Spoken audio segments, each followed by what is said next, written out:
qui s'installe là a pour thème qui est large, le récit symbolique, les récits symboliques, la lumière. Comme ça, peut-être, mais on va faire un peu d'humour par rapport à ce qui s'est passé précédemment, la lumière n'ayant pas de chapelle, je pense qu'il n'y aura pas de contestation sur cette capacité à en débattre. Alors j'ai juste une petite phrase, les rayons de l'aube percent le voile de la nuit, éveillent l'âme aux possibilités de l'infini. Chaque lueur porte en elle la promesse d'un monde à redécouvrir, d'une conscience à élargir.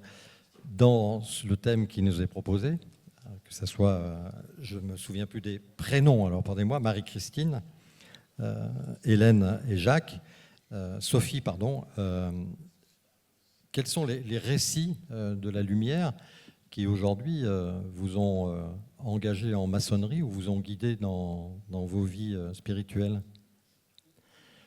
Alors, par ordre alphabétique, on va commencer. Donc, ça sera Marie-Christine Chastan-Moran. Alors, quel récit? On est dans le cadre, effectivement, des récits symboliques et on parle de la lumière. Alors, la lumière, évidemment, il faut savoir quelle lumière. Et je trouve que notre vocabulaire français est extrêmement restrictif. Parce que la lumière, certains l'entendent comme la lumière qui nous est proposée par les luminaires naturels, le soleil, la lune, les astres. Mais celle dont on parle, c'est la lumière intérieure. Et les latins, eux qui étaient beaucoup plus riches, avaient deux mots. Il y avait lumen et il y avait lux. Alors c'est cette lux, c'est cette lumière intérieure que nous cherchons. Et quel est le récit symbolique moi qui m'a le plus interpellée, il est simple, tout le monde le connaît. On le fait lire aux petits-enfants, c'est le Petit Prince.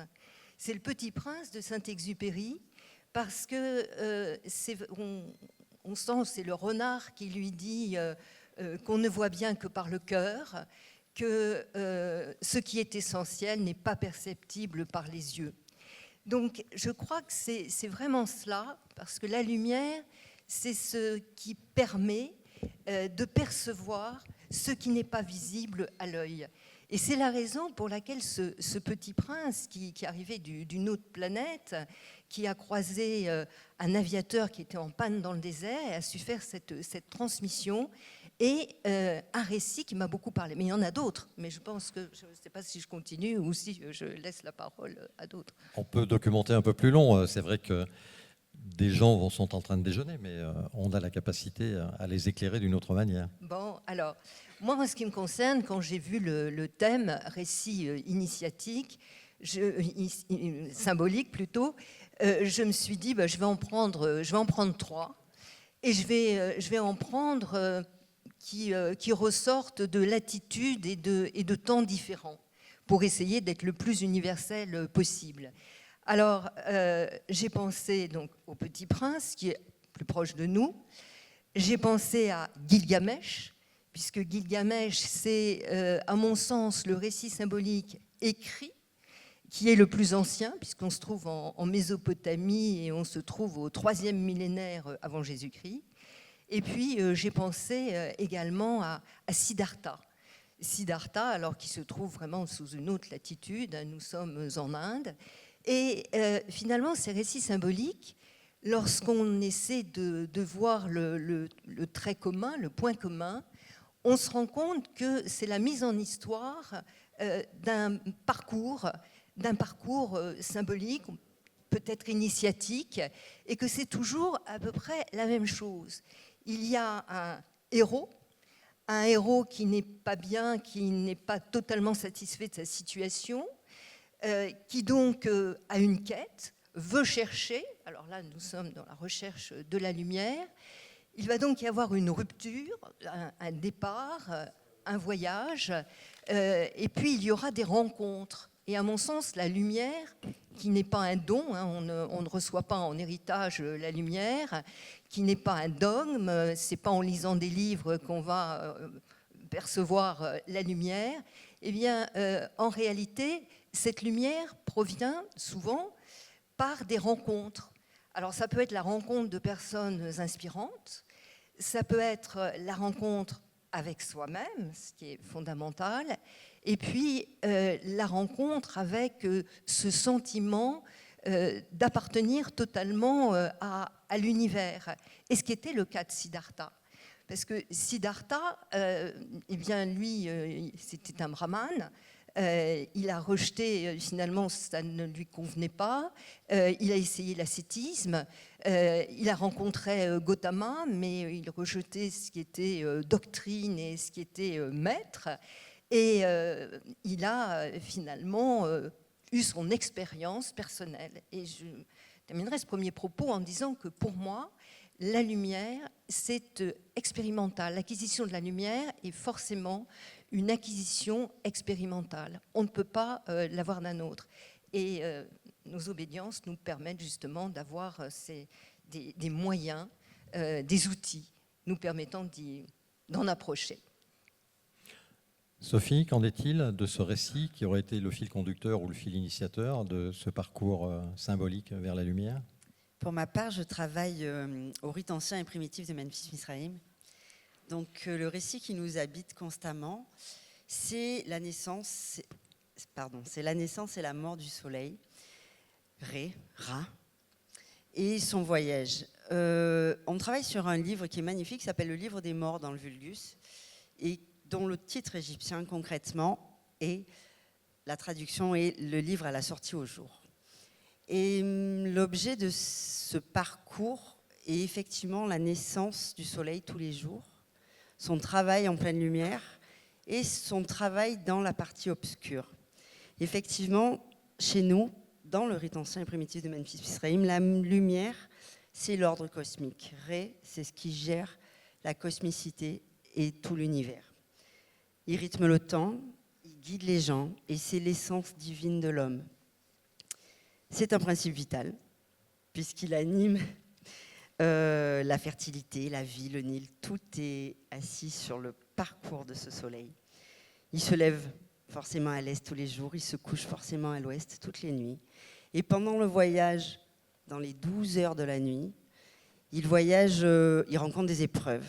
Et ces épreuves, au lieu de l'affaiblir, le régénèrent et lui redonnent de la puissance. Ce qui m'a moi, éveillé en maçonnerie, c'est justement le parcours dans l'obscurité.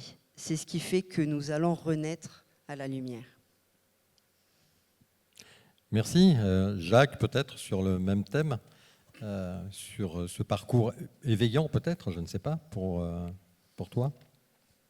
Pour un franc-maçon croyant, le récit le plus important, bien entendu, c'est celui de la Genèse, de la création de la lumière par Dieu, car la lumière est créée par Dieu. Donc avant, on était plongé dans l'obscurité la plus totale.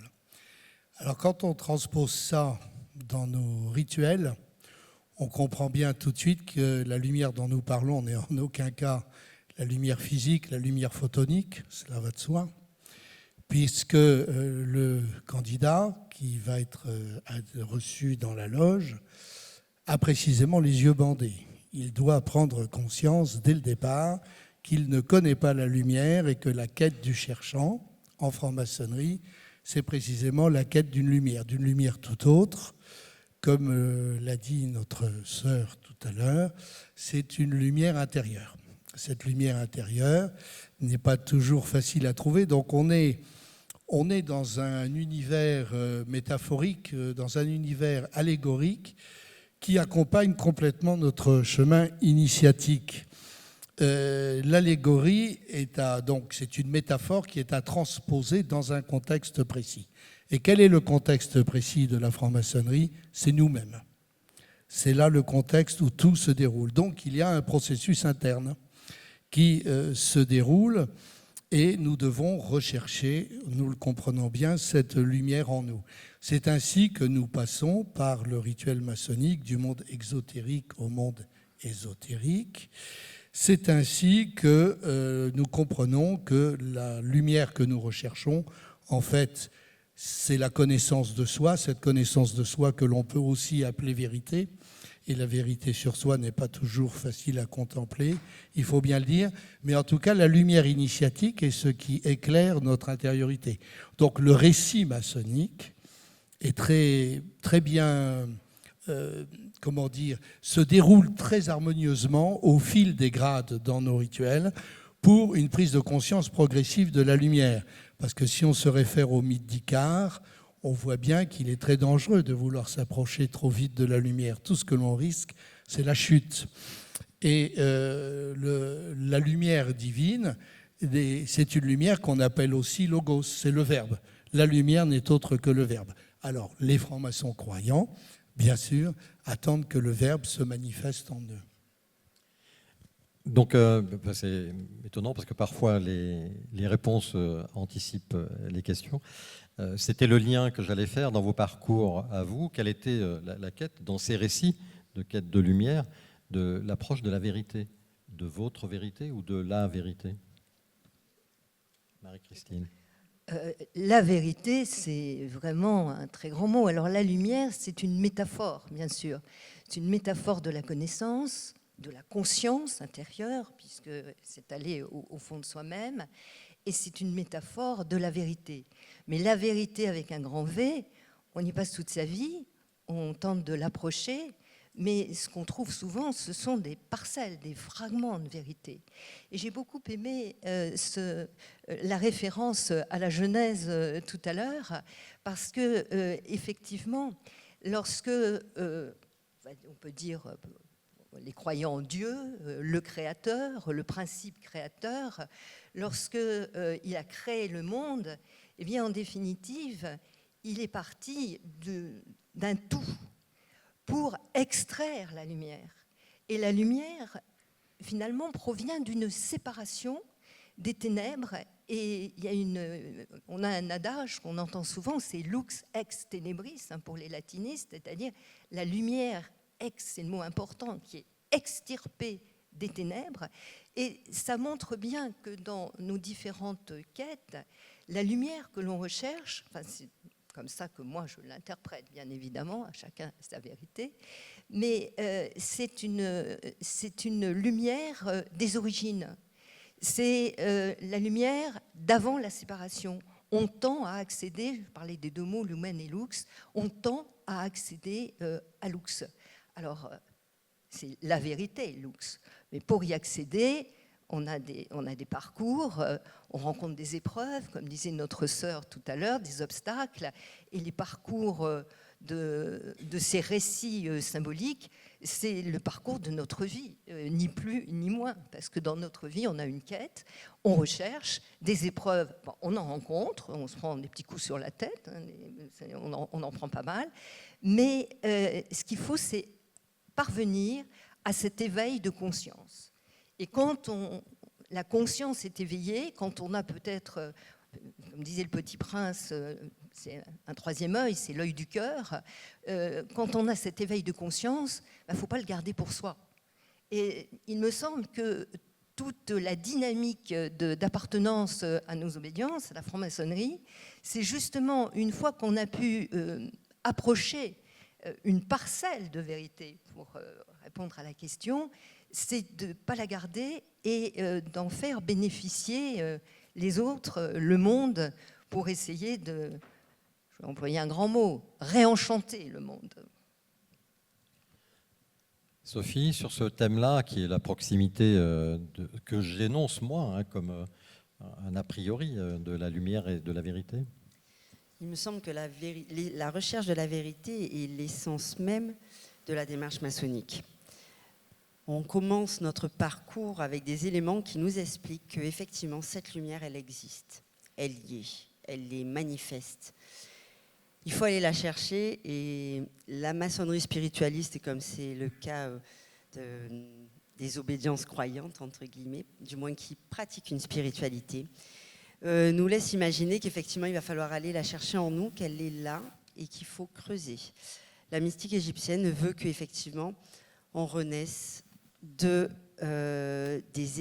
efforts que nous allons faire pour traverser ce paysage-là. La vérité, selon moi, elle est là. Il faut juste qu'on la cherche. Et on passe notre vie de maçon à rechercher à l'intérieur de nous l'essence de cette vérité. C'est toute la question de la transcendance et de l'immanence qui nous habite tous les jours. Jacques, sur ce thème de la vérité. Après, je précise, dans le glissement de mon propos, c'est de dire, est-ce que cette lumière, qui est une quête de vérité, peut avoir une pureté? Certes, oui. La démarche du cherchant, elle est sincère, est empreinte de pureté. Mais pour cela, il faudrait aussi aborder, si on évoque la pureté, la notion de vertu et la notion de vice. La lumière intérieure, c'est-à-dire l'éclairage qui se manifeste en nous, a son contraire. Et quel est le contraire de la lumière? C'est l'ignorance. L'opposé de la lumière, c'est l'ignorance, c'est-à-dire les fausses croyances, c'est-à-dire, en un mot, l'ego. L'ego, en deux mots, hein. Il y a un L et il y a une apostrophe. Parce que c'est aussi une construction, mais différente. Donc, l'ego, c'est quoi? C'est un ensemble de croyances erronées. L'ego, ça consiste à prendre nos constructions mentales pour la réalité. Et tout le travail du franc-maçon, avec un maillet dans une main, un ciseau dans l'autre, consiste, tel un sculpteur, à dégrossir tout ça, c'est-à-dire par suppression de matière, à se défaire de toutes ces croyances qui sont erronées. Et le pouvoir de la lumière, quel est-il en franc-maçonnerie? Eh bien, c'est précisément de chasser les ténèbres. Et pour ceux qui pratiquent la franc-maçonnerie, qui sont ici, je ne sais pas, parce qu'il y a tellement d'obédience et de rites, mais enfin, je suppose qu'on a tous plus ou moins un tableau de loge au centre de la loge. Et on parle souvent, de manière tout à fait erronée d'ailleurs, d'une houppe dentelée. Encore une mauvaise traduction de l'anglais, parce que indented tassel, ça ne veut pas dire houppe dentelée. Ça veut dire, qu'est-ce que ça veut dire? La bordure, ça veut dire bordure dentelée. Donc, il y a un tableau de loge avec une bordure dentelée et il y a des triangles blancs et des triangles noirs. On voit bien que nous sommes confis dans les ténèbres et que le but de la lumière, justement, c'est de rejeter toutes ces fausses croyances qui nous habitent. Et cette illumination, pour nous, ça se traduit métaphoriquement par un ordonnancement du chaos. Grâce à la lumière, nous allons pouvoir mettre de l'ordre dans tout ce chaos qui règne en nous pour laisser autre chose apparaître, transparaître aussi. Et donc dans cette quête qu'on tente d'incarner, puisque c'est quand même le parcours individuel de chacun et chacune, qu'est-ce que ce rayonnement-là, puisqu'on parle de lumière, est conséquent de nos parcours? Quelles sont les actions d'incarnation de cette lumière dans le monde sociétal extérieur de la loge? Dans le mot lumière, et quand on parle de la lumière lux, il y a un mot qui vient de cette étymologie, qui est lucidité. Donc, à partir du moment où la quête de la lumière ouvre sur un éveil de conscience, on retrouve la lucidité, et cette lucidité, elle doit être le nœud gordien de l'action à vivre, parce que on recherche la lumière, mais ensuite, effectivement, il faut l'inscrire dans son comportement, dans l'agir. Et alors, en quoi?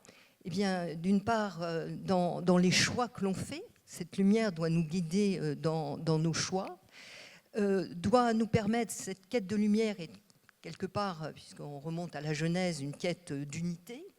Donc, ce qui permet de voir que l'autre est en quelque sorte un autre soi-même, donc d'ouvrir sur l'altérité, la réception de l'autre, l'écoute de l'autre, le travail avec l'autre, et sur l'agir, bien évidemment, sur le monde, sur l'humanité, de travailler ensemble et de veiller.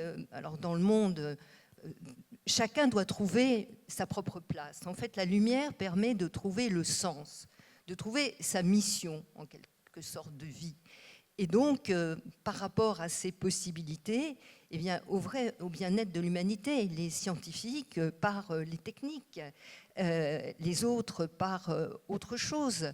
mais toujours avec l'humanité qui est complètement associée, à mon sens, à l'approche de la lumière. Le principe effectivement même de la démarche est de semer à l'extérieur ce qu'on a reçu à l'intérieur. Donc effectivement, si le parcours est celui qu'on a choisi, si on a choisi de se développer dans le cadre d'une démarche maçonnique, c'est qu'effectivement, les différents niveaux de conscience auxquels nous accédons nous permettent, par une exemplarité, d'essayer de dispatcher cette lumière qu'on a potentiellement trouvée, au moins qu'on cherche toujours. Et en fait, il me semble que l'exemplarité est capitale dans ce qu'on doit transmettre au niveau maçonnique, au niveau de ce qu'on a reçu. Jacques, une intervention? Je ne crois pas du tout qu'on puisse incarner la lumière. Ça, j'y crois pas un seul instant.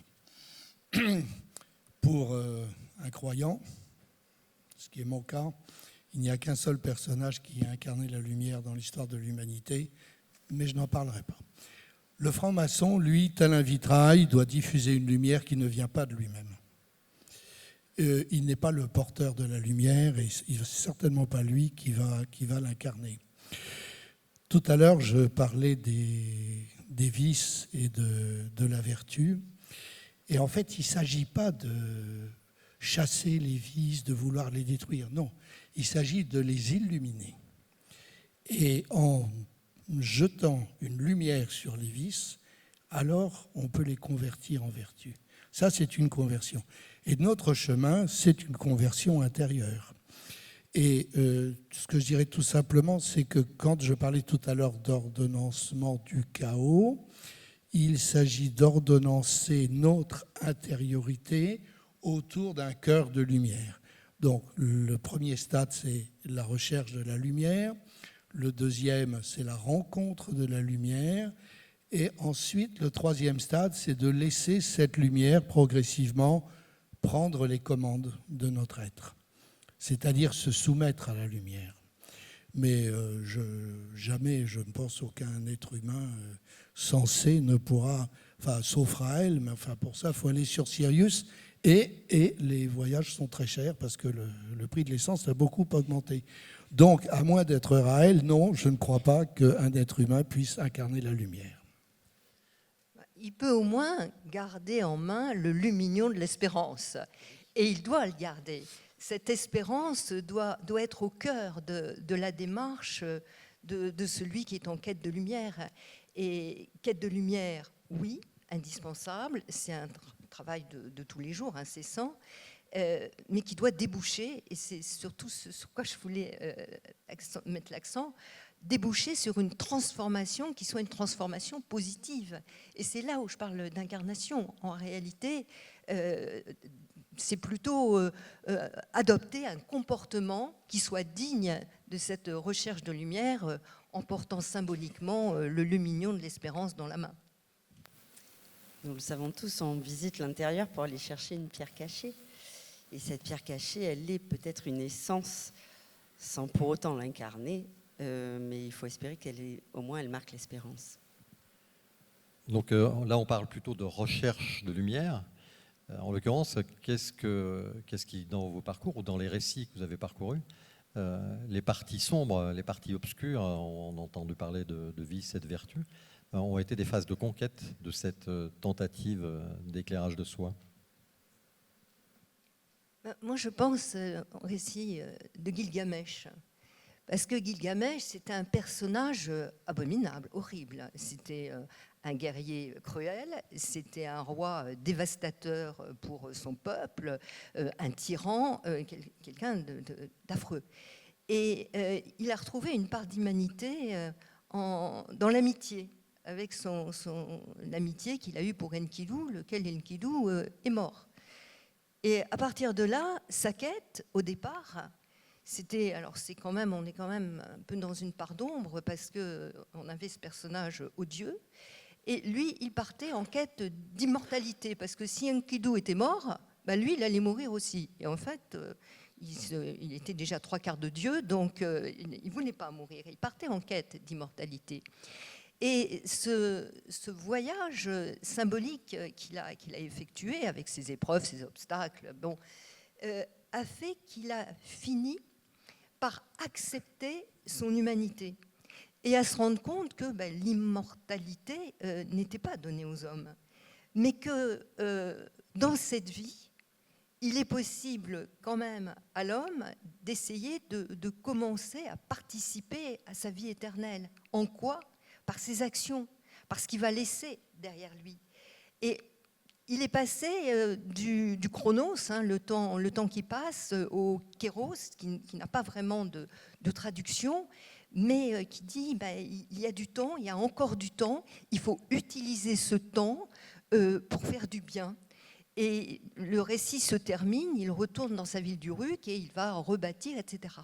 Donc, de cette ombre, de ce début qui n'était pas un début remarquable, mais de la quête de Gilgamesh, et on est quand même 3e millénaire avant Jésus-Christ, qui démontre que, quelles que soient les périodes, quelles que soient les latitudes, la quête est toujours la même, mais il est parvenu à cette conclusion que dans ce monde, il fallait agir.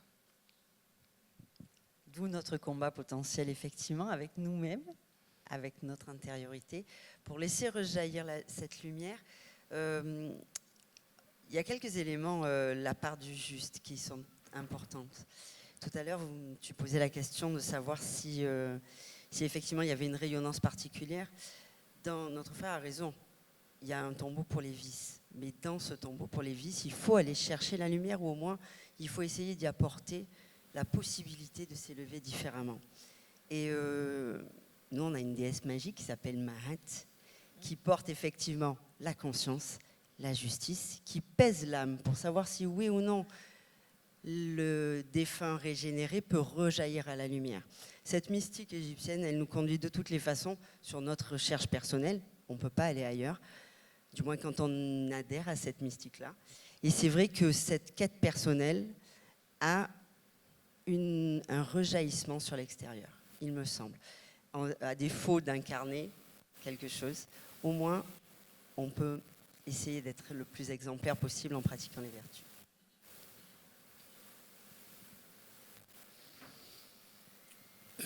Que dire ? Si on voulait se lancer dans le cosmique et transcendantal, on dirait que le lumineux débouche sur le numineux, le fameux numineux de Jung, mais les Jungiens savent de quoi il s'agit. Bon, bref, on accède au sacré. Par la lumière, on entre en relation avec le sacré. Et nous devons comprendre que nous portons du sacré en nous et que dans notre vie quotidienne, nous profanons en permanence ce sacré. Et que quand tu parlais d'exemplarité, précisément, il faut nous efforcer de ne pas profaner en permanence cette présence sacrée qui est en nous, mais de nous rapprocher du sacré pour éviter par nos comportements de contredire précisément ce que nous venons chercher dans notre quête initiatique. Donc pour se servir à la fois des ténèbres, puisque c'est le texte de la Genèse, et de la lumière, cette quête qui est cette recherche individuelle, comment se transmet-elle entre les êtres humains qui la partagent ? Comment, dans vos vies à vous, la lumière a été reçue par d'autres ou vécue par d'autres, ou comment cette transmission peut-elle s'assumer ? Eh bien, déjà par la volonté de vouloir assumer cette transmission. Il y a déjà une décision de départ. J'entendais tout à l'heure notre sœur qui parlait de Mahat. Moi, je ne suis pas trop proche de Mahat, mais beaucoup plus de Thémis, qui est beaucoup plus de Thémis. Et que faire ? Eh bien, moi qui partage également le monde de la justice, donc ce qui explique ma référence aussi à Thémis, de façon symbolique et d'une façon professionnelle, je crois qu'il est indispensable de se servir de ce qu'on a pu trouver dans notre quête de lumière pour apporter à notre monde tout ce que l'on peut de justice et d'équité, de solidarité. Ça, c'est l'ouverture sur l'autre. Et c'est vraiment en œuvrant dans ce sens-là, et il y a beaucoup à faire, j'ouvre une porte ouverte, il y a énormément à faire, et c'est dans ce cadre de l'investissement personnel, à partir du moment où on a eu la chance, c'est une chance d'avoir une quête, c'est une chance de pouvoir emprunter ce chemin, c'est une chance de pouvoir trouver des bribes de vérité. Tout le monde n'en trouve pas, on a cette chance, nous, en appartenant à la franc-maçonnerie. Il n'y a pas que la franc-maçonnerie, mais c'est une voie parmi d'autres. Mais à partir du moment où on a eu cette chance, on ne peut pas la laisser passer et on ne peut pas ne pas s'investir pour des causes, pour des grandes causes. Et il y en a beaucoup. S'investir, se sentir responsable du monde dans lequel on vit. Et c'est ça, pour moi, véritablement, cette lumière doit déboucher sur l'agir dans le sens du meilleur. Je ne sais pas si vous partagez. Complètement. C'est ce que j'entendais par exemplarité, effectivement. C'est le moment où la prise de conscience fait qu'on se met en action vers quelque chose, une recherche absolue d'idéal. Même si potentiellement il est inatteignable, c'est quand même notre recherche. Parce que l'objet de tout ça, si on se pose la question de savoir comment on peut s'améliorer, comment on peut essayer de rejaillir, entre guillemets, de rayonner en toute humilité. Dans ce monde-là, ça ne peut être que par le faire. Le reste, c'est de la littérature. Ça ne sert absolument à rien d'être franc-maçon, ben alors à rien, si ce n'est pas pour faire le bien. Rien du tout. Alors, les clubs de loisirs, c'est pas ce qui manque. Il y a tout ce qu'il faut. Mais chez nous, on vient pour souffrir. On souffre beaucoup parce qu'on se regarde dans un miroir, c'est assez désolant et on travaille à se perfectionner en permanence, quelle que soit l'ancienneté qu'on puisse avoir. Me fait toujours marrer ceux qui disent j'ai 40 ans d'ancienneté, 50 ans d'ancienneté, mais je m'en fous de ton ancienneté. Qu'est-ce que tu fais dans ta vie quotidienne pour faire le bien autour de toi? Qu'est-ce que tu apportes aux autres? Quelle a été la conversion de ton regard? Parce qu'on ne changera jamais le monde. En revanche, son regard sur le monde, ça, on peut toujours le changer. Donc, quelle a été la conversion de ton regard? Et qu'est-ce qui fait dans ta vie quotidienne que tu vis la franc-maçonnerie? Pas en loge, une fois de temps en temps, tous les jours. Et l'écueil, peut-être, de cette quête qui pourrait être, puisqu'elle est personnelle, égoïste, voire égotiste, n'est-elle pas aussi la possibilité d'un affermement, je parlais de pureté tout à l'heure, d'une lumière absolue qui ne pourrait pas être partagée, mais qui serait la propriété de chacun? Je crois qu'on vit sur la terre. On a les deux pieds, on est là dans notre humanité, les deux pieds sur terre. Alors, on fait ce qu'on peut, on recherche, on cherche la pureté. On y arrive plus ou moins, mais en tout cas, on y œuvre, on souffre, ça c'est vrai, mais on continue. Et puis, on essaie effectivement de rayonner, de donner l'exemple, d'agir. Mais ce qu'il y a d'extraordinaire quand même dans ce symbole de la lumière, qui est un symbole quand même très profond, c'est que la lumière, c'est à la fois le résultat à atteindre, c'est également la force, parce que la lumière, c'est une énergie, ça nous donne une force quand on souffre, comme tu le disais tout à l'heure dans nos ateliers. C'est une force qui nous habite, et elle nous habite et on doit l'habiter, c'est les deux. Et puis, c'est également l'essence de cet éveil, c'est les trois. Donc, de la pureté, oui. Alors, finalement, j'ai oublié le sens premier de ta question. Je suis partie, mais j'ai oublié. Mais oui, je crois qu'on ne peut pas ne rien faire. Et j'aime beaucoup je parlais du Petit Prince tout à l'heure. J'aime beaucoup la fin, quand le Petit Prince est reparti dans sa planète et que l'aviateur, lui, il est reparti dans sa vie également. Puis, des années après, il se promène sous les étoiles et il se dit que le Petit Prince est là-haut et il est les deux pieds ancrés dans le sol, puisque c'est notre parcours de vie, hein. On n'est pas ailleurs, on n'a pas les deux pieds au plafond, on est ancré dans le sol, mais il faut avoir la tête tournée. Quand je dis la tête, c'est l'esprit tourner vers l'infini. Et je trouve ça absolument magnifique. Les deux pieds bien ancrés dans la terre et la tête dans les étoiles, l'amour. Certains diraient que il y a l'amour, il y a la force, et puis ce sentiment d'appartenir à cet univers. Juste peut-être pour préciser ma question, c'était de dire est-ce que la possession dogmatique de la lumière peut être aussi la séparation entre les êtres humains? C'était ma question. La question, si je l'ai bien compris, c'est est-ce que oui ou non le fait d'être éveillé à la lumière peut créer une séparation? Je pense qu'en fait tout le travail c'est d'essayer d'offrir la lumière, entre guillemets, c'est-à-dire au moins par la transmission, par ce qu'on a reçu, par la chance d'avoir ce qu'on a reçu, de pouvoir transmettre cette lumière pour donner appétence au chemin, parce que tout est sur le chemin.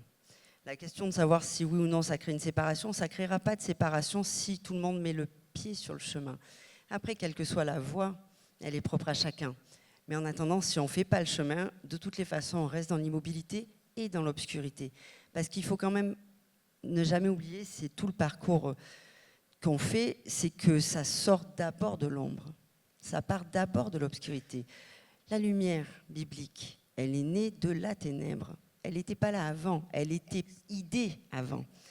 La mythologie grecque nous dit que la vie est née de Chronos, le temps, pas le temps manifesté avec la montre, le fameux Kéros. Elle est née de ça et de l'idée du mariage, de l'idée d'une énergie. Et donc, pour le coup, à la base, ça naît quand même de la ténèbre. La lumière, elle apparaît après. Et elle apparaît parce que nous mettons dans la ténèbre. Donc, est-ce que ça crée une séparation? Je ne crois pas. Au contraire, ça peut créer qu'un chemin et un chemin lumineux, à condition qu'on mette le pied dessus. Pour répondre, je vais essayer de bien comprendre la question. Est-ce que ça peut être facteur de séparation? Peut-être en un sens. Si l'une des manifestations de la lumière qui se manifeste en l'être humain est de parvenir à la sagesse, parfois la sagesse peut être source d'orgueil et s'opposer à l'amour. Le sage peut prendre celui qui n'est pas sage pour un imbécile, pour un crétin. Et il finit par devenir orgueilleux de sa sagesse. Et on le voit dans les épisodes du roi Salomon. Voilà, donc en un sens, oui, parfois la lumière peut être facteur de séparation si celui qui est parvenu à l'illumination n'a pas pour seule vocation d'amener les autres à l'illumination par la transmission et par la bienveillance. C'est-à-dire qu'en définitive, celui qui serait à l'origine d'une séparation ne serait pas complètement dans la lumière. Il l'aurait un peu occulté, sa lumière. Parce que moi, je crois qu'au contraire, la lumière, ça crée un lien. Ça relie l'homme à l'homme, ça relie l'homme au divin et ça relie l'homme à lui-même. Moi, je crois qu'au contraire, la lumière, c'est un lien. Moi, je ne le vois pas comme source de séparation, ou alors, celui qui est à l'origine de cette séparation, ce n'est pas un bon. Il n'a pas bien fait son parcours symbolique. L'idée peut-être un peu déguisée dans ma question, c'était de dire est-ce que cette appropriation de la lumière, parfois, pour certains, ne peut pas venir quelque chose comme un dogme qui nie l'altérité? C'est ça. Il y a peut-être des questions, non? Est-ce que vous avez épuisé le sujet de la lumière avant que l'obscurité ne nous atteigne? On ne peut pas l'épuiser, on l'a amorcé. Donc peut-être avez-vous des questions? Alors je rappelle que l'idée de la question, elle prend 1 minute et c'est une vraie question. Ce n'est pas un exposé de ce qu'on pense, c'est une interrogation de ce qu'on ignore. Donc allez-y, je vous en prie.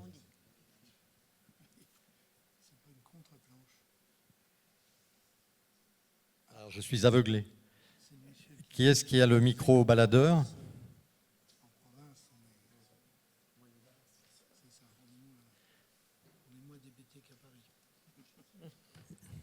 Le porteur de micro n'est pas là? Est-ce que vous avez une voix de stentor qui vous permet de prendre la parole ou pas? Lucifer, où es-tu? avec ton micro. Ah, le voilà. Le pauvre. Les traités de Lucifer. C'est le porteur de la lumière. Oui. Merci pour toutes vos prestations. Ça fait des années que j'entends à peu près ces propos et je reste toujours à ma fin. Et ma question est la suivante. Puisque j'ai entendu que la lumière, on ne peut pas l'incarner, on ne peut pas la connaître, nous ne la connaissons pas. Puisque nous ne la connaissons pas, comment peut-on en parler ? Alors, il me semble avoir entendu, puisque nous ne connaissons pas la lumière, comment pouvons-nous en parler ? C'est ça. Qui veut prendre la parole sur cette ignorance qui nous possède ? Personne. Non, je plaisante. En fait, en parler, il ne faut pas en parler. Il faut la vivre. Comme je disais, c'est une expérience. La quête de lumière, ça ne peut passer que par une expérience.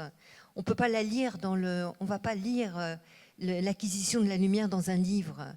On ne va pas demander à quelqu'un raconte-moi ce que c'est la lumière. Moi, j'en veux. C'est pas possible. Il faut avoir cette démarche personnelle, difficile, et on la sent en soi. Alors, nous, c'est compliqué ce qu'on fait là aujourd'hui, parce qu'effectivement, parler de la lumière, on se dit, ils sont bien présomptueux, là, ces quatre-là qui viennent parler de la lumière. Non, on essaye de faire passer ce qui a été, à titre personnel, le chemin permettant de l'approcher. Et je dis bien de l'approcher, parce qu'on ne l'a pas. Voilà. Mais, alors on en parle, on évoque, on n'en parle pas, me semble-t-il. Des réponses complémentaires sur cette ignorance ? Je crois que c'est simplement une praxis. Effectivement, si on ne pratique pas, on peut pas. La lumière, ça n'a pas de sens en soi. Effectivement, nous on évoque toujours Ra, mais Ra c'est un soleil. Effectivement, c'est un élément naturel. La praxis veut que si on veut chercher la lumière, il va falloir travailler dessus. Et donc il faut œuvrer. Il n'y a rien d'autre. Oui, en parler, oui, heureusement qu'on en parle, parce que dans le rituel maçonnique, quand un profane pénètre dans la loge, on lui pose la question « Que demandez-vous ?» Il répond « La lumière ». Alors s'il ne répondait pas la lumière, on aurait du mal à procéder à la cérémonie d'initiation. Donc heureusement qu'on en parle. Mais parler de la lumière, c'est comme parler de l'amour. Allez-y, quelqu'un prend la parole, définit ce qu'est l'amour. Voilà. Qu'est-ce que l'amour ? Non, ce sont des choses qu'on vit, comme on l'a dit, mais heureusement qu'on en parle. Il faut en parler. Et même si on ne comprend pas bien cette notion, un symbole, ça n'est pas quelque chose qu'on ne peut pas expliquer. Un symbole, c'est quelque chose que l'on n'aura jamais fini d'expliquer. Une vie entière ne suffit jamais à épuiser la polysémie du symbole. Jamais. Donc, la lumière fait partie de notre univers symbolique, enseigné sous le voile de l'allégorie, etc., etc. D'autres questions ?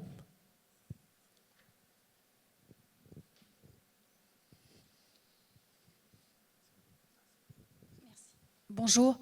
Pardonnez mon ignorance, la question est très naïve, mais je suis jeune en franc-maçonnerie. La question est pour Jacques. Tout à l'heure, vous avez fait un lien entre la lumière et le verbe. Est-ce que vous pouvez développer ? Merci. Au commencement étaient les ténèbres. C'est bien ça. Bon. Et tout à coup, la lumière se manifeste. On dit les ténèbres ne l'ont pas comprise. Alors, compris, ça peut s'entendre dans tout un tas de sens différents. Mais bref, il y a une manifestation de la lumière et cette lumière devient le logos, devient le verbe. Donc, la lumière est quelque chose qui parle et quelque chose qui s'exprime. C'est quelque chose qui, allégoriquement, illumine notre esprit. C'est-à-dire que nous quittons l'univers purement matériel pour nous élever en spiritualité vers des réalités plus hautes, qui sont illuminées pour les croyants par la divinité, pour les non-croyants par ce que vous voulez. Et juste un complément à la phrase, parce qu'en l'occurrence, qu'on oublie souvent de citer dans le prologue de Jean, c'est que « Et la lumière était la vie des hommes ». D'autres questions ? D'autres?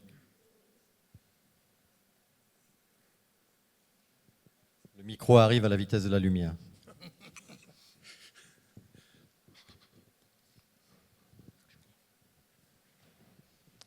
Bonjour, moi je suis quelqu'un qui est très curieuse et qui m'intéresse au sujet. Le micro plus près.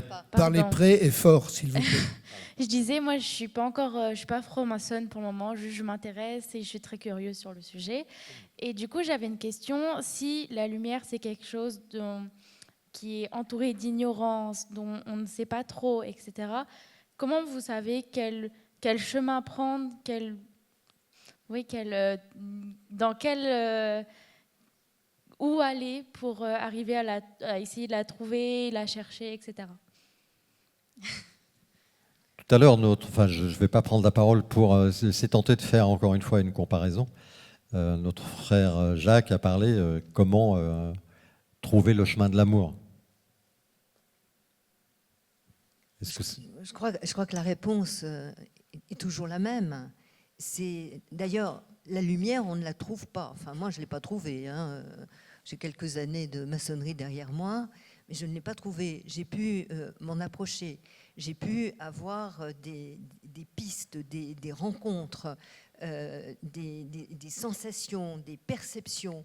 Et quelquefois, ce sont des instants fulgurants, mais extraordinaires. Comme quand vous êtes devant un paysage magnifique, vous êtes pris par la beauté du paysage. On se sent vraiment intégré, mais c'est fulgurant. Là, c'est la même chose. Alors, comment? Je crois qu'il n'y a pas de recette. C'est quelque chose, encore une fois, qui se vit. Et je me souviens quand j'étais... c'était au début de mes années maçonniques, et un jour, on m'a posé une question. On m'a dit, quel est le symbole que l'on retrouve à tous les degrés de la maçonnerie? Je me suis dit, lequel? Et puis, j'ai répondu, la lumière. Parce que la lumière, elle est toujours là. On la cherche toujours. Il y a toujours une part d'ombre. Hein, c'est inéluctable. Dans la lumière, on la cherche. On a l'impression de s'en approcher. Et puis après, on se dit, mais non, ce n'était pas du tout ça. Donc, on multiplie les expériences. Voilà. Mais moi, en tout cas, je ne sais pas si vous en avez, vous deux, mais moi, je n'ai pas de recette. Du travail, me semble-t-il. Du travail sur soi, du travail permanent pour effectivement essayer, à un moment ou à un autre, de se rapprocher avec un niveau de conscience différent, avec des éclairages, effectivement, des petites ampoules qui s'allument d'un coup, puis on se dit peut-être que c'est là, en fait, ça ne l'est pas toujours. Et effectivement, c'est que du travail. Si j'ai bien compris, c'est une sœur, c'est ça qui a posé la question, une jeune sœur, non? Non, elle n'est pas sœur, elle est profane. Elle est profane. Ah voilà, c'est parce que non, pour vous, il y a un problème de son là, on n'entend rien du tout. Pardon.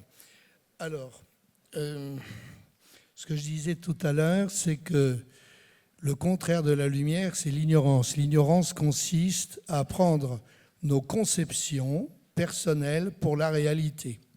Donc tout le travail du franc-maçon consiste à se décorseter progressivement de tous les préjugés, de toutes les idées toutes faites qui l'encombrent et d'échapper au regard profane qu'il porte sur le monde pour voir le monde d'une manière tout à fait différente. Et à partir de ce moment-là, la lumière se manifeste sous la forme de petites vérités qui viennent contrebalancer des préjugés ou des idées toutes faites qui, en fait, nous empêchent de vivre pleinement dans le cœur de la vérité. Alors, si je peux documenter un tout petit peu comment nous pratiquons, juste savoir que quand un maçon arrive dans une loge et qu'il est reçu ou initié, suivant les rites, la condamnation à laquelle il est confronté, c'est le silence. Il est obligé d'écouter. Donc l'éclairage de sa propre lumière se construit aussi dans l'arrêt de la construction d'une réponse, mais bien de l'écoute d'une pensée autre qui peut susciter en soi un surgissement différent. J'ai juste en plus une citation à ce sujet-là sur la capacité, une citation de Christian Bobin dans La plus que vive, où il dit « Nous manquons le paradis tous les jours par distraction, uniquement par distraction ». Je pense que c'est cette quête de la complémentarité de nos recherches consécutives qui fait qu'on peut arriver à se connecter à nous-mêmes. D'autres questions ?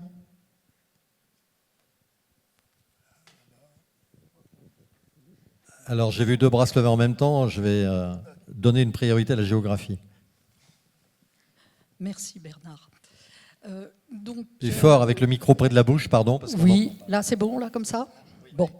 Alors, j'ai beaucoup entendu parler de souffrance, hein, tous les trois vous avez parlé de souffrance, mais il y a des moments où on a des doutes.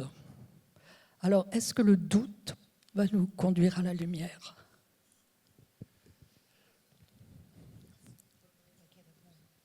C'est évident. C'est évident. On est là, on commence dans le silence, à écouter l'autre. Forcément, on peut avoir soi-même sa propre idée. Et on entend une autre idée qui est développée. On est dans le silence, on ne dort pas. Donc forcément, on pense. Et on a un doute. On est tous sujets, et heureusement, parce que je crois que celui qui n'est pas sujet au doute, il ne peut pas avancer. On est sujet au doute. Et ce doute permet également d'avancer, enfin, me semble-t-il. Je ne sais pas si partagé. Oui. Il y avait une autre question un tout petit peu plus loin, me semble-t-il. Oui, en franc-maçonnerie, on parle beaucoup d'outils. Ma question, c'est de savoir si on est justement suffisamment outillé et quels sont les outils à notre disposition pour arriver à la lumière. Est-ce le rituel, le symbole, le travail qu'on fait? Sur les outils dont nous avons la disposition dans le travail maçonnique, d'après vos expériences, quel c'est celui ou ceux que vous mettriez en avant dans vos parcours personnels? Dans les outils, on a déjà les symboles. Moi, je me souviens, quand j'ai été enquêtée avant de rentrer en franc-maçonnerie, on m'a dit « Qu'est-ce que vous pensez du symbolisme ?» J'ai dit « Rien, je ne sais pas ce que c'est. » Oui, et je me souviens avoir vu une fois une jeune femme qui se présentait, qui était dans l'armée. Et quelqu'un lui pose cette question « Qu'est-ce que c'est pour vous le symbolisme ?» Et elle répond « Le drapeau français. » Évidemment, elle était dans l'armée, c'est le drapeau français. C'est une image, c'est une métaphore. Donc, les symboles nous aident beaucoup. Les rituels qui sont quelque part des récits également symboliques. Donc, ça nous permet d'avancer. Et ces rituels, ces symboles, ces rapprochements avec d'autres, puisque nous avons, par exemple, les apprentis, les compagnons ont avec eux des surveillants. Alors, j'aime pas beaucoup le mot surveillant, j'aime bien le mot surveillant, surveiller, c'est-à-dire veiller sur. Bon. Donc, qui aident. Donc, il y a un certain nombre d'aides, mais ce sont des amorces pour mettre le pied à l'étrier. Et en finale, il y a d'ailleurs une phrase qui dit « on s'initie soi-même ». Encore une fois, rien n'est un don. C'est pas en entrant en franc-maçonnerie qu'on va voir écrit sur les murs d'un temple ce qui est la vérité. Donc, en fait, on nous donne l'opportunité et l'intérêt de rechercher, d'avoir une quête et de poursuivre cette quête. Moi, c'est comme ça que je l'ai vécu et que je le vis encore, d'ailleurs. Jacques, sur les outils? Oui, alors si on parle d'outils, le premier outil, le tout premier auquel on est confronté, l'outil fondamental, c'est la perpendiculaire, c'est-à-dire le niveau à plomb. La perpendiculaire, en tout cas, moi, m'a appris que tous les bienfaits viennent d'en haut. Et le deuxième outil, c'est le niveau qui m'a enseigné que nous sommes tous égaux et que nous devons effacer toutes les différences sociales, culturelles, religieuses, bien entendu, et considérer son prochain comme un égal. Alors évidemment, dans ce parnasse des outils, parce qu'on peut aussi être taillandier, c'est-à-dire fabriquer ses propres outils, naturellement, il y a, comme je l'avais dit tout à l'heure, le maillet et le ciseau, qui sont les deux outils fondamentaux du franc-maçon, qui est fondamentalement un tailleur de pierre et qui n'a pour objectif que de parvenir un jour à devenir pierre cubique. Il n'y parviendra jamais, je ne veux pas vous décevoir, mais bon, on s'efforce de devenir une pierre cubique. Et donc, il faut sans cesse travailler sur soi. C'est un travail introspectif, si on peut l'appeler de manière différente. On pratique l'introspection, et par l'introspection, on va déceler tout ce qu'il faut supprimer en nous pour laisser place à la lumière. Et étonnamment, on dit toujours que la maçonnerie, celle que l'on pratique dans nos loges, est une maçonnerie symbolique et en fait, elle opère beaucoup sur nous. Nos rituels, la transmission de nos rituels que tu as évoqué tout à l'heure, ma sœur, crée une communauté d'esprit, une communauté de recherche et un sens. En fait, la recherche maçonnique, c'est une recherche de sens. Le nôtre et celui que nous partageons. En gros, c'est une communauté d'esprit qui nous aide à avancer sur un chemin via nos rituels, via les outils qu'on s'approprie. Les outils sont les mêmes pour toutes nos obédiences, quelles qu'elles soient. Mais effectivement, après, il y a la résonance qu'on y met et le fait que c'est ça qui nous permet d'œuvrer en commun. On a un adage qui dit rassembler ce qui était part, mais c'est tout le principe de la démarche ensemble à travers des rituels, justement. Il y a une question derrière vous. Le micro est déjà parti. J'aimerais vous remercier tout d'abord pour cette conférence. Est-ce que vous pouvez approcher le micro de votre bouche et parler plus fort, s'il vous plaît? J'aimerais vous remercier pour cette conférence. Vous avez parlé de lumière, en opposition, vous avez parlé d'ignorance, d'ego et de chaos. Le mot chaos m'a fait penser à une devise que l'on connaît, qu'on peut lire parfois, l'ordre par le chaos, que vous connaissez sûrement en latin. Comment vous pouvez relier cette devise à cette quête de lumière? Et j'aimerais terminer mes propos par une réflexion ouverte, si vous le permettez. Est-ce que travailler, c'est souffrir? Merci.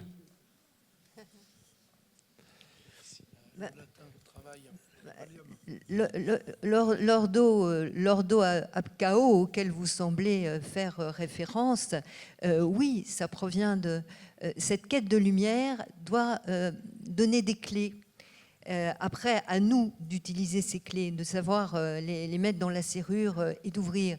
Mais ces clés doivent ouvrir sur le sens dont tu parlais tout à l'heure, ma sœur. La lumière est là pour donner un sens, pour permettre de savoir quelle est notre mission, si on a une mission, et quelle est notre place où s'insérer dans la vie et savoir ce qu'on peut faire. Donc organiser en quelque sorte son chaos intérieur pour trouver des solutions. Et alors pour ça, ça nécessite un travail. Alors est-ce que travailler c'est souffrir? Je ne pense pas. Je crois que rien ne se fait tout seul et que l'ensemble de nous doit participer à cette quête, que ce soit corps, cœur, esprit. Tout doit y travailler et je pense que les uns et les autres, nous sommes des maçons heureux. Alors juste une précision, j'ai entendu dans votre question, est-ce que travailler c'est souffrir? Il faut juste savoir que dans les transcriptions littérales qui ont été faites de ces mots-là, les étymologies ont été changées par les scripteurs. Donc tripalium, c'est pas la racine du mot travail.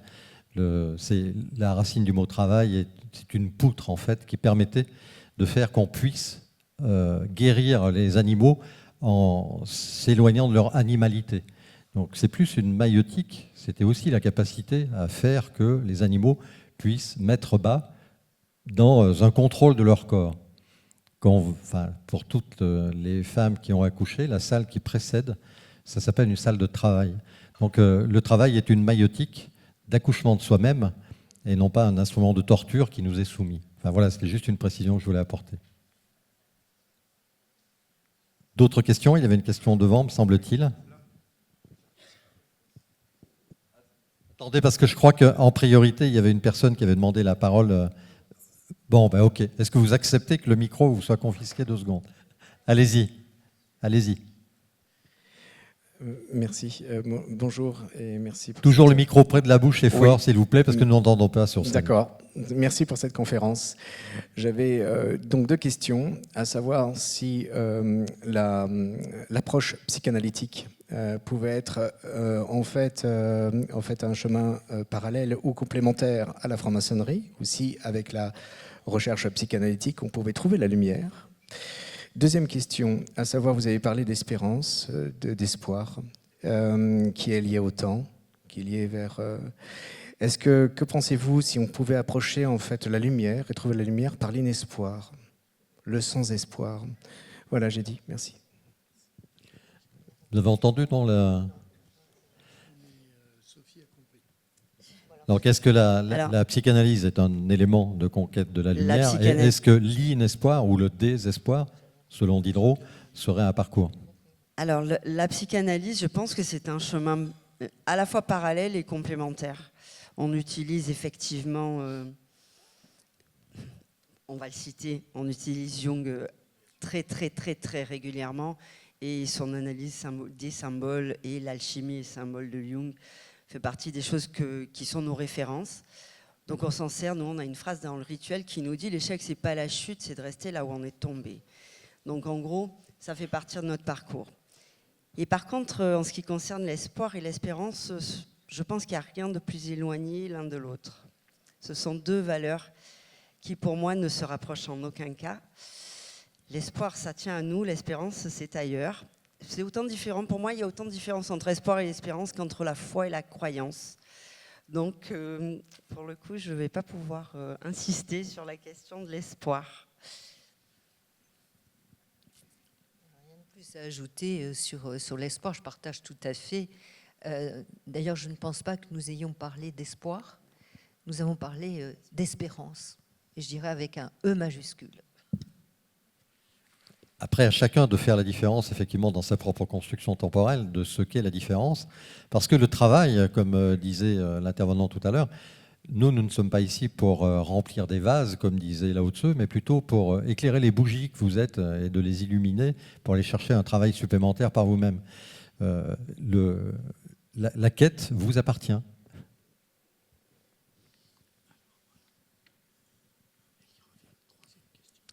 Bonjour. Ça va, je parle assez près du micro.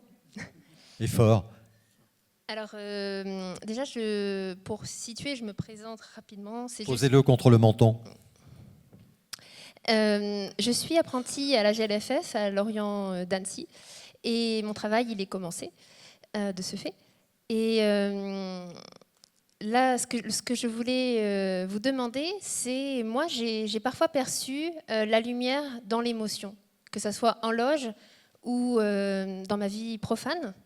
J'ai été médiathécaire, donc beaucoup en relation avec des gens, dans le cadre de la médiation notamment. Et je voulais vous demander si pour vous, il était facile de se tromper entre lumière et émotion, justement, ou si pour vous, c'est se tromper entre lumière et émotion. Et si pour vous, c'était lié ou pas. Voilà ma question.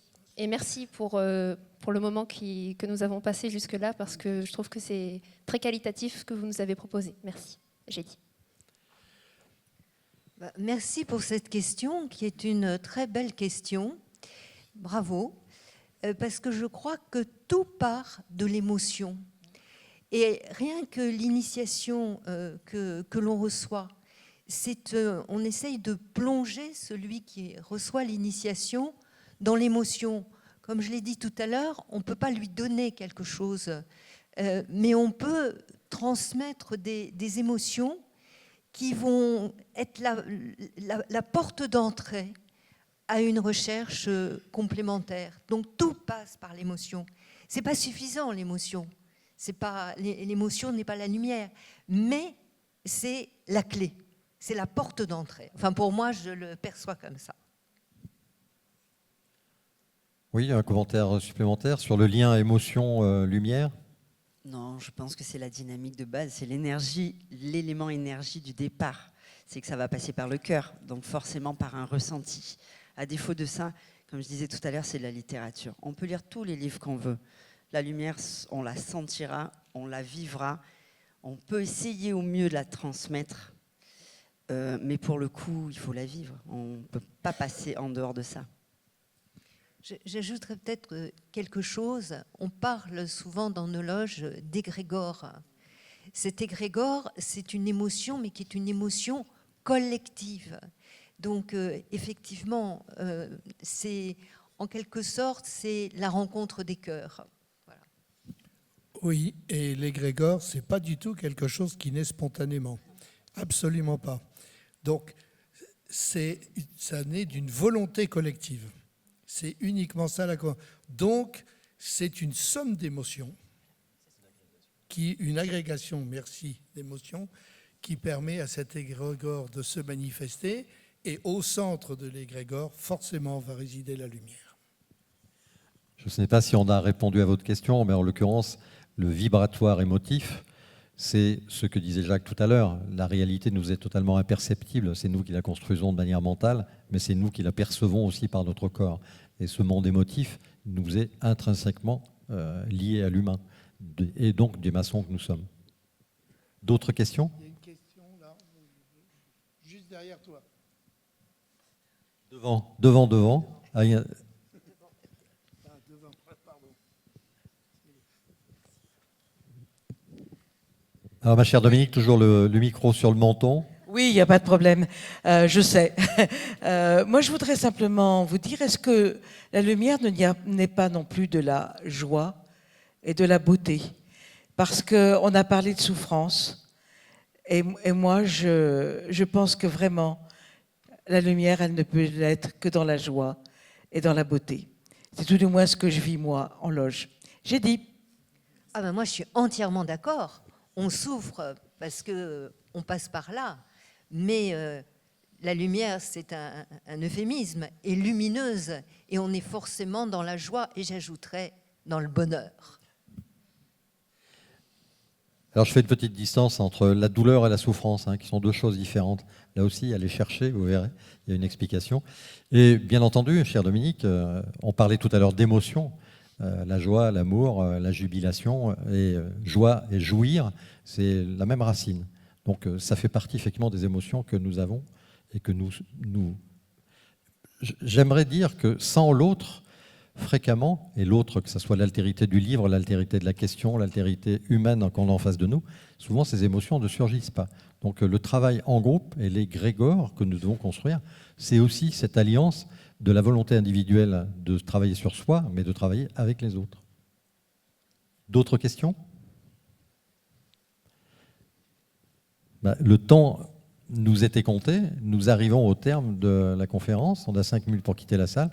Merci en tout cas de votre présence. Et sachez que...